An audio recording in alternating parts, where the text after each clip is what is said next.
you remember, Father, when I was a boy, and you would beat me. Ein deformierter Körper, unerträgliche Schmerzen, ein so übelkeiterregender Geruch, dass Höflinge in Ohnmacht fielen. Nach seinem Tod sickerten Leichenflüssigkeiten aus seinem Sarg und wurden von streunenden Hunden aufgeleckt. Dies war das schreckliche Ende eines der furchterregendsten Monarchen der Geschichte. Heute enthüllen wir die wahre Geschichte des Todes von Heinrich, dem Achten von England. Eine Erzählung, die so grotesk ist, dass sie selten in ihrer ganzen widerwärtigen Realität erzählt wird. Heinrich Tudor wurde am 28. Juni des Jahres 1491 geboren. Als er mit 17 Jahren den Thron bestieg, galt er als der schönste Prinz Europas. Groß, athletisch, mit goldrotem Haar und majestätischem Auftreten. Ein venezianischer Botschafter schrieb, er besitze eine außergewöhnliche Figur und ein engelsgleiches Antlitz, überlegen an Schönheit jedem anderen christlichen Fürsten. Wie konnte dieser Inbegriff von Männlichkeit und Macht dann einen so entwürdigenden Tod erleiden? Der Wendepunkt war ein Unfall, der sich im Januar des Jahres 1536 während eines Ritterturniers in Greenwich ereignete. Im Alter von 44 Jahren stürzte Heinrich furchtbar, als sein Pferd auf ihn fiel. Der König blieb 2 Stunden bewusstlos, und obwohl er überlebte, würde die Verletzung an seinem rechten Bein niemals vollständig heilen. Diese Wunde verwandelte sich in ein offenes Geschwür, das ständig nässte und einen üblen Geruch ausströmte, der seine Anwesenheit ankündigte, noch bevor er einen Raum betrat. Für einen so eitlen König war dies eine verheerende Demütigung. Höflinge waren verpflichtet, den Gestank zu ertragen, ohne Abscheu zu zeigen, um nicht dem königlichen Zorn zu begegnen. Der Unfall markierte auch den Beginn einer Verwandlung in seinem Verhalten, zufällig oder nicht. Er ereignete sich im selben Zeitraum, als Heinrich die Hinrichtung seiner zweiten Frau, Anna Boleyn, unter erfundenen Anschuldigungen der Untreue und des Hochverrats anordnete. Einige Historiker legen nahe, dass die aus dem Sturz resultierende Gehirnverletzung bestehende Tendenzen zu Paranoia und Wutanfällen verschlimmert haben könnte. Mit eingeschränkter Beweglichkeit nahm der König schnell an Gewicht zu. Seine Taille, die in seiner Jugend 89 Zentimeter maß, schwoll auf mehr als 130 Zentimeter an. Sein Gewicht überschritt 180 Kilogramm, was ihn so fettleibig machte, dass er mit einem speziell entwickelten Flaschenzugsystem zwischen den königlichen Gemächern bewegt werden musste. Die Türrahmen in den Palästen mussten verbreitert werden, um ihm den Durchgang zu ermöglichen. Die königliche Ernährung trug enorm zu seinem Verfall bei. Küchenprotokolle zeigen, dass Heinrich täglich etwa 5000 Kalorien zu sich nahm, hauptsächlich aus rotem Fleisch mit sehr wenig Gemüse. Ein typisches Abendessen umfasste mehrere Arten von Fleischpasteten und beeindruckende Mengen Wein und Bier. Dieses Regime, kombiniert mit erzwungener Inaktivität, beschleunigte seinen körperlichen Verfall dramatisch. Die Geschwüre an seinen Beinen verschlimmerten sich mit der Zeit. Die Ärzte wandten Behandlungen an, die wir heute als schädlich kennen. Verätzung mit glühendem Eisen, Anwendung von Mischungen, die Arsen und Quecksilber enthielten, und regelmäßige Aderlässe, die ihn nur noch mehr schwächten. Die Wunden wurden so schwer, dass Knochen durch die sich zersetzende Haut sichtbar waren. Der Gestank war so widerlich, dass seine Anwesenheit 3 Räume weit zu riechen war. Mit 49 Jahren heiratete Heinrich Katharina Howard, eine junge Frau von nur 19 Jahren. Er beschrieb diese Ehe als Rückkehr zur Jugend. Die Altersdifferenz in Verbindung mit seinem körperlichen Zustand machte die Verbindung jedoch zu einem grotesken Schauspiel. Katharina, unfähig, ihren deformierten und übel riechenden Ehemann zu ertragen, suchte Trost in den Armen eines jungen Höflings. Als die Affäre entdeckt wurde, ordnete der König die Hinrichtung beider an. Seine letzte Ehe mit Katharina Parr im Jahre 1543 war eher eine politische Vereinbarung als eine romantische.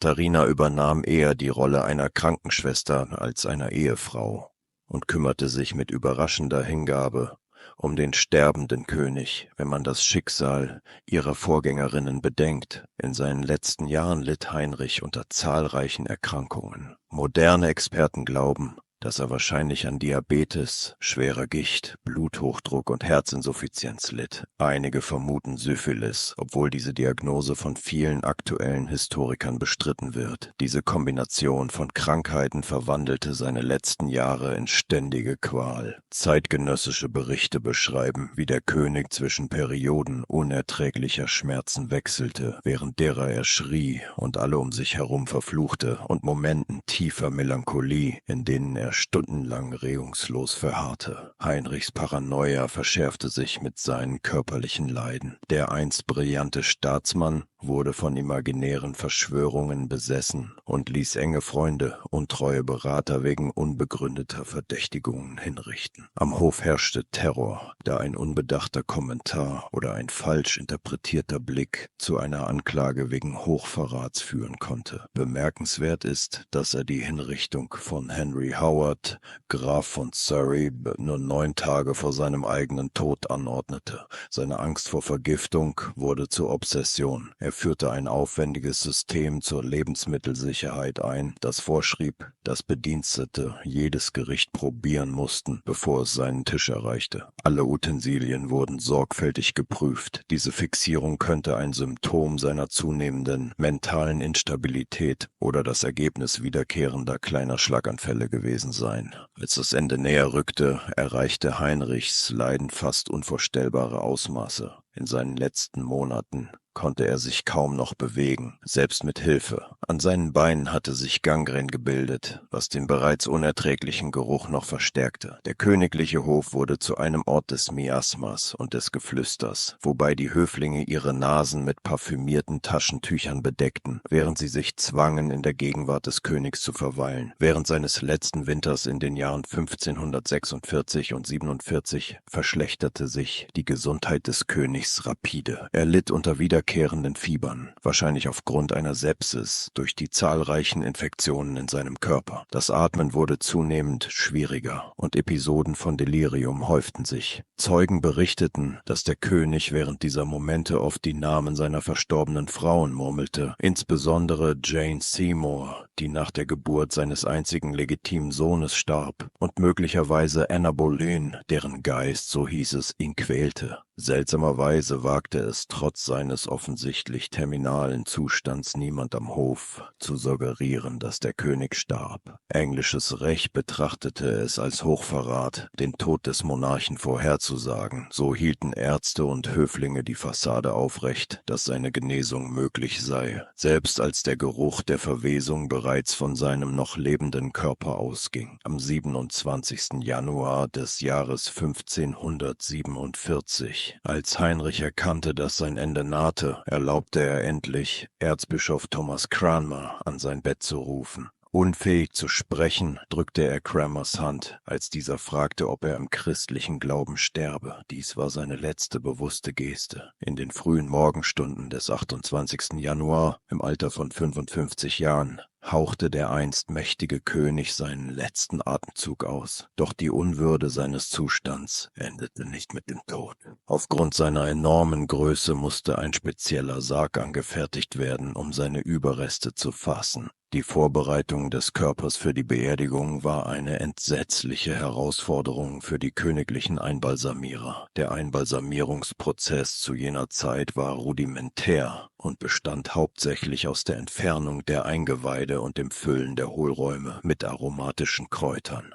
Die Beerdigung fand schließlich am 16. Februar des Jahres 1547 statt, fast 3 Wochen nach seinem Tod. Trotz des unerträglichen Geruchs, der vom Sarg ausging, wurden die Zeremonien mit allem Pomp durchgeführt, der für einen so mächtigen Monarchen erwartet wurde. Er wurde in der St. Georgs Kapelle in Windsor Castle neben Jane Seymour beigesetzt, der einzigen Frau, die ihm den lang ersehnten männlichen Erben Eduard VI.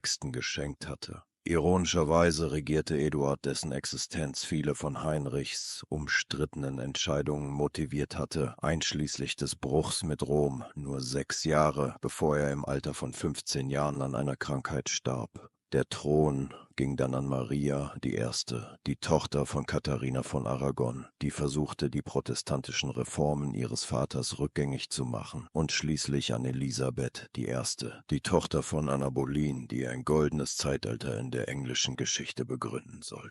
Der groteske Tod Heinrichs des Achten dient als mächtige Erinnerung an die Grenzen menschlicher Macht. König, der sich über das Gesetz stellte, fähig, die nationale Religion neu zu definieren und menschliche Leben nach Belieben zu vernichten, wurde am Ende Opfer seines eigenen sterblichen Körpers. Sein Tod war nicht nur das Ende eines Mannes, sondern das Symbol des Niedergangs einer Ära. Die englische Historikerin Alison Weir schrieb: Es ist eines der großen Paradoxe der Geschichte, dass ein Mann, der mit so viel Versprechen, Schönheit und Fähigkeiten begann, als groteske Karikatur seiner selbst endete, gequält von körperlichem Schmerz und mentaler Instabilität, gefürchtet und umschmeichelt von denen um ihn herum, aber selten wirklich geliebt. Die Verwandlung Heinrichs des Achten vom idealen Renaissanceprinzen zum fettleibigen und kranken Tyrannen bleibt eine der faszinierendsten Fallstudien dafür, wie absolute Macht in Kombination mit chronischem Schmerz und fortschreitender Krankheit ein Individuum verändern kann. Sein politisches Erbe, die Trennung Englands von Rom und die Gründung der anglikanischen Kirche prägen weiterhin die moderne Welt, aber sein persönliches Ende dient als Erinnerung an die menschliche Zerbrechlichkeit. Die letzten Momente von Heinrichs Leben mit seinem erschwerten Atem und seinem deformierten Körper stehen in starkem Kontrast zu den offiziellen Porträts, die ihn in all seiner königlichen Majestät zeigen. Diese Dissonanz zwischen öffentlichem Bild und privater Realität ist eine der großen Lehren seines Lebens und Sterbens. So endete die Existenz eines der berüchtigtsten Monarchen der Geschichte. Nicht mit Ruhm, sondern mit einem unerträglichen Gestank und einem Ende, das seiner Krone unwürdig war. Der Mann, der England veränderte und den Lauf der westlichen Geschichte dauerhaft beeinflusste, endete wie wir alle als Opfer der unvermeidlichen Zersetzung des Fleisches. Der Tod Heinrichs des Achten war nicht nur ein historisches Ereignis, sondern auch ein symbolischer Moment, der über die Vergänglichkeit der Macht nachdenkt. In seinen letzten Jahren, als der Körper des Königs verfiel, zerfiel auch der Mythos der königlichen Unverwundbarkeit. Die Monarchie, eine göttliche Institution, die sich über die Gesetze der Natur stellte, musste ihre eigene Sterblichkeit erkennen. Die letzte Ironie in Heinrichs des Achten Leben ist, dass der Mann, der so hart darum kämpfte, eine männliche Linie zu sichern, bis zum Bruch mit Rom und der Hinrichtung zweier Frauen einen zerbrechlichen Sohn zeugte, der jung sterben würde. Sein wahres Erbe sollte durch seine Töchter kommen, insbesondere durch Elisabeth I., die Tochter der Frau, die er unter falschen Anschuldigungen hinrichten ließ. Vielleicht ist die tiefste Lektion im Tod Heinrichs des Achten, dass selbst absolute Macht die Begrenzungen des menschlichen Körpers nicht überwinden kann. Der Mann, der die Gesetze seiner Nation umschrieb, um seine Wünsche zu befriedigen, konnte die Gesetze der Natur nicht umschreiben. Am Ende begegnet selbst der mächtigste König demselben Schicksal wie der bescheidenste Untertan. Der Tod Heinrichs des Achten ist nicht nur eine Geschichte medizinischen Schreckens, sondern eine moralische Erzählung über die Grenzen menschlicher Macht und die Unvermeidlichkeit des körperlichen Verfalls. Sein Körper, der einst als Verkörperung von Königswürde bewundert wurde, wurde zum Symbol der Vergänglichkeit aller irdischen Herrlichkeit. Diese Erzählung erinnert uns daran, dass wir am Ende alle gleich vor dem Tod sind, unabhängig von unseren Errungenschaften oder sozialen Stellungen. Der schreckliche Tod Heinrichs des Achten fasziniert und entsetzt weiterhin genau deshalb, weil er die verwundbare Menschlichkeit hinter der Fassade absoluter Macht offenbart.